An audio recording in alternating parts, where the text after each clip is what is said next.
আসসালামু আলাইকুম রহমতুল্লাহ। সম্মানিত শ্রোতাবৃন্দ, আশা করি আল্লাহ তাআলার অশেষ রহমতে আপনারা সবাই ভালো আছেন এবং সুস্থ আছেন।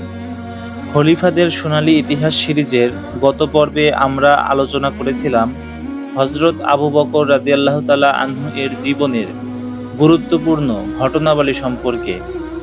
আজকের এপিসোডে আমরা আলোচনা করব হযরত আবু বকর রাদিয়াল্লাহু তাআলা আনহু এর খেলাফতকালের কবলিত সমস্যা এবং মোরতাদ বিরোধী অভিযান নিয়ে।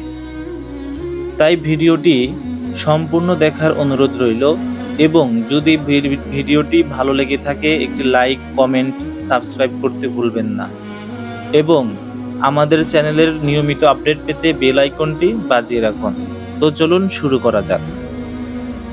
আবু বকর রাদিয়াল্লাহু তাআলা আনহু এর খেলাফত ছিল প্রায় 2 বছর।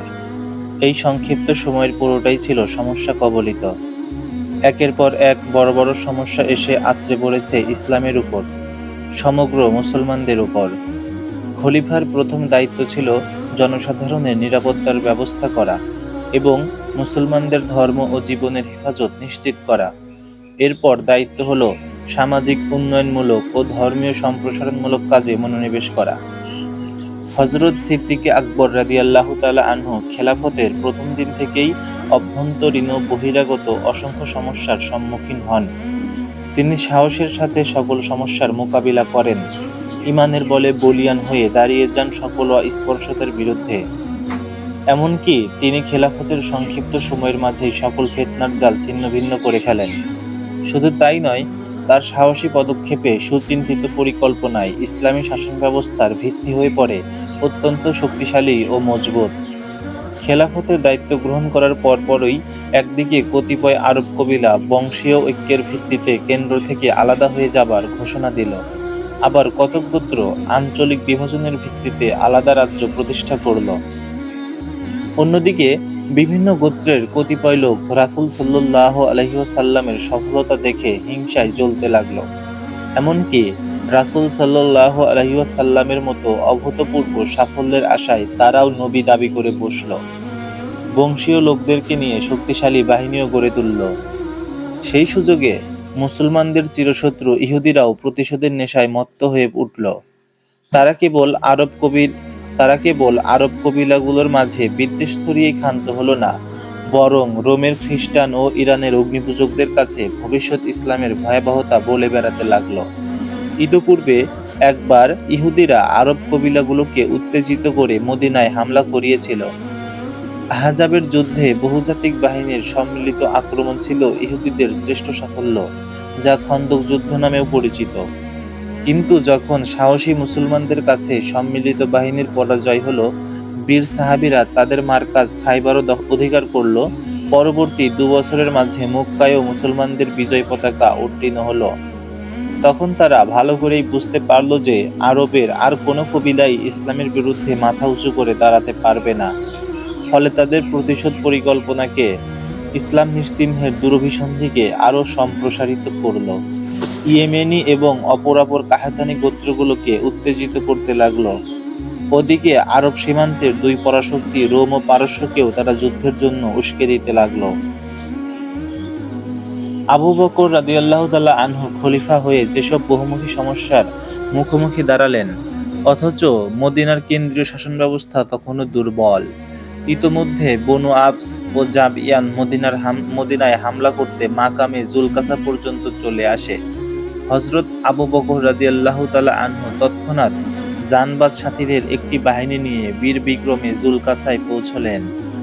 সমগ্র শক্তি নিয়ে আল্লাহর নামে আক্রমণে ঝাঁপিয়ে পড়লেন।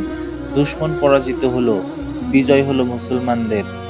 তিনি জুলকাসায় একটি ফৌজি চৌকি নির্মাণ করলেন, সেখানে একদল সেনা মোতায়েন করে ফিরে এলেন মদিনায়। খেলাফতের এই সময়ে ইরতিদাদের ফিতনা ছড়িয়ে পড়ল। কতিপয় ভণ্ডলোক নবুয়তের দাবি করে একদল বিশৃঙ্খলাকারী নিয়ে বিশাল বাহিনী তৈরি করে বসল। তারপর শুরু করলো হত্যা, লুণ্ঠন, রাহাজানি।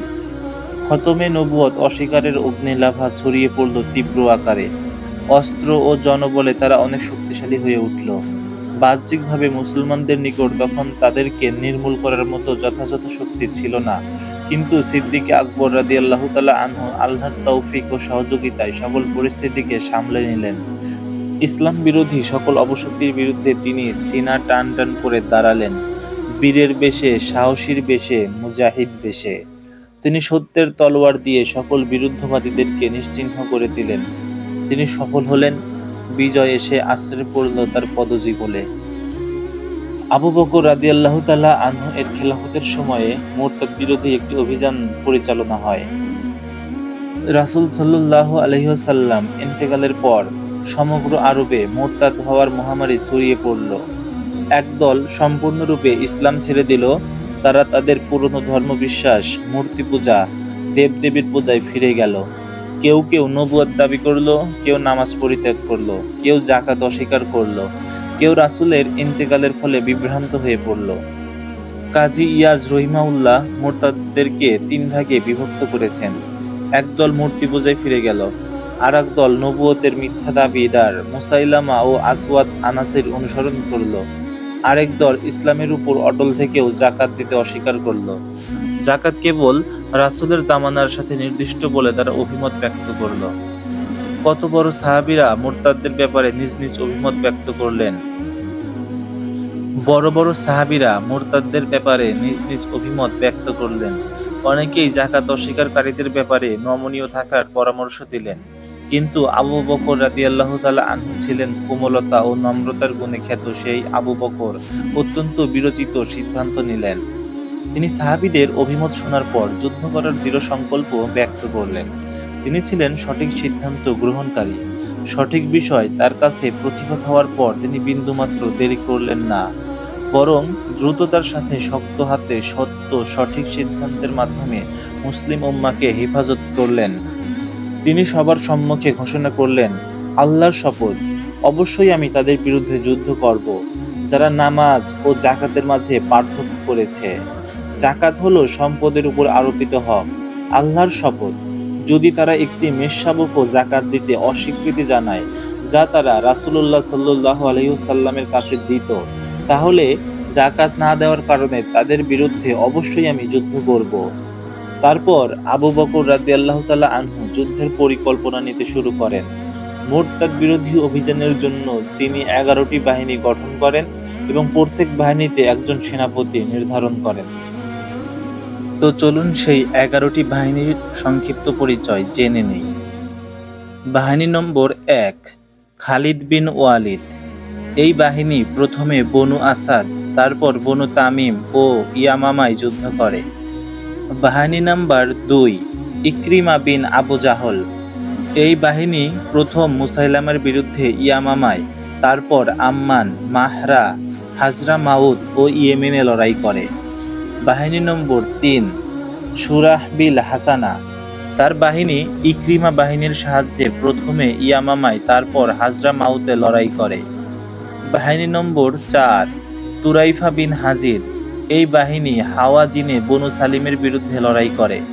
বাহিনী নম্বর 5, আমর ইবনুল আস।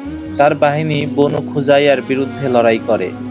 বাহিনী নম্বর 6, খালিদ বিন সাইদ বিন আস। তার বাহিনী শাম সীমান্তে যুদ্ধ করে। বাহিনী নম্বর 7, আলা বিন হাজরামি। এই বাহিনী বাহরাইনের মুরতাদ বিরোধী অভিযান পরিচালনা করে। বাহিনী নম্বর 8, হুজাইফা বিন মিহসান। এই বাহিনী আম্মানে প্রেরণ করা হয়। বাহিনী নম্বর 9, আরফাজা বিন হারসামা। তার বাহিনী মাহরায় লড়াই করে। বাহিনী নম্বর 10, মুহাজির বিন আবু উমাইয়া।